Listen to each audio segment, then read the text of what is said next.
رهبر بشا خوندنا کردی لکرکوک را گهاندیه پشتی حول که بردوام حکومت عراق رازیبون آخواه لسر کم کرن و کرد کرن پروگرام خوندنی با دبستان کردی ین کرکوکی و که دبستان هرما کردستان نشان دا. روژا دوشنبه 20 نیسان کامران علی رهبر بشا خوندنا کردی لکرکوک جروداب را گفت جبرکو خوندنا ما سر به حکومت هرما کردستانیه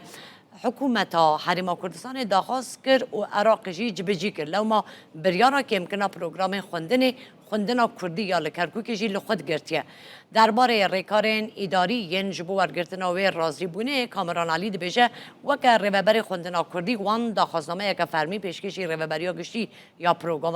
پروگرامان کریه وان جی نویس آراسته وزارت پرورده یا حریم کردستان کرد بشره وزارت پرورده یا حریم کردستان داخواست وزارت پرورده یا عراق فدرال کریه که کم کرن خوندن کردی جی لخو بگره هر آگوت ایرو ما سردان وزارت پرورده یا عراق فدرال کرد ما راضی بونا داویه لسر کرد کرن مجاران ورگرد که لسرانسانی پارزگاه کرکو که 2205 دوام دبستان خوندنگه و باخچهان هیه اول 1305 آوایان دوام دکن روشا خوندنا کردی جالی آوایی و خرابتره جبرکو ج 557 دوامان تن 205 آواهین وهنه